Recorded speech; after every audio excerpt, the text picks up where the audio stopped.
The mystery of the forked tongue. Snakes are classified within the reptile class of animals in the Squamata order. The same with lizards. They are descendants of the lizards that gradually lose their legs in the evolutionary process.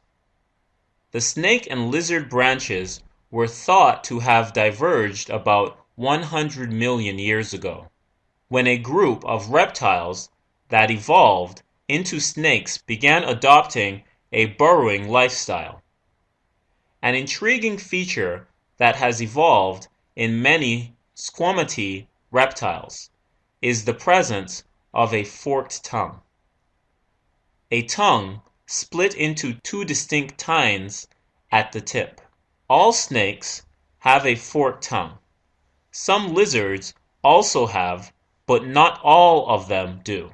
In some cases, the forked tongues are technically merely notched, and in other cases are split down the middle. If you were to look into a snake's open mouth, you would not see much of a tongue at all, because most of the tongue is hidden inside a sheath in the lower jaw when it is retracted, so only the forked ends are visible. The tongue is actually much longer than it appears. When the snake does flick its tongue, it passes through a small notch in the lip called the rostral groove, which allows for the tongue to pass out of the mouth without the snake actually having to open its mouth.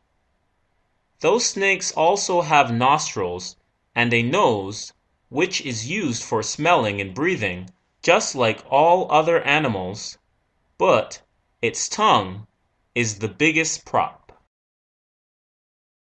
The snake uses its tongue as part of its system of perception. The vomeronasal system, so called because of its relative proximity to the nasal system of the vomer bone at the front of the skull, also called the Jacobson's organ. It refers to a small patch of highly sensitive olfactory cells and two tiny holes located on the roof of the mouth, or palate. It is fully developed in reptiles, and those with deeply forked tongues use it more often than those with only slightly forked tongues. It is also present to a much lesser degree in other species, including humans. This sensory organ supplements olfaction, which is the ability to smell airborne molecules that enter the nostrils and is distinct from taste, which analyzes chemicals that come into contact with the taste buds on the tongue. When the snake flicks its tongue into the air, receptors on the tongue pick up small chemical particles which are perceived as scent. When the tongue is retracted into its sheath, the tips of the tongue fit neatly into the Jacobson organ, sending the chemical information that has been gathered through the organ and onto the brain, where the information is quickly processed and analyzed so that the snake can promptly act on it. The reason for the forked tongue has been the subject of much debate and wonder for centuries. The Greek philosopher Aristotle postulated that it was so the snake could better savor his food. Later, scientists came up with other theories, including the idea that it was a complex fly-catching device. However, modern scientists believe that the forked tongue can help the snake decide which way to turn, based on the preponderance of chemical particles on one side or the other of its forked tongue. Think of it as a 3D glass for the tongue. The chemical levels are slightly different on the right than the left, but together they make a whole story.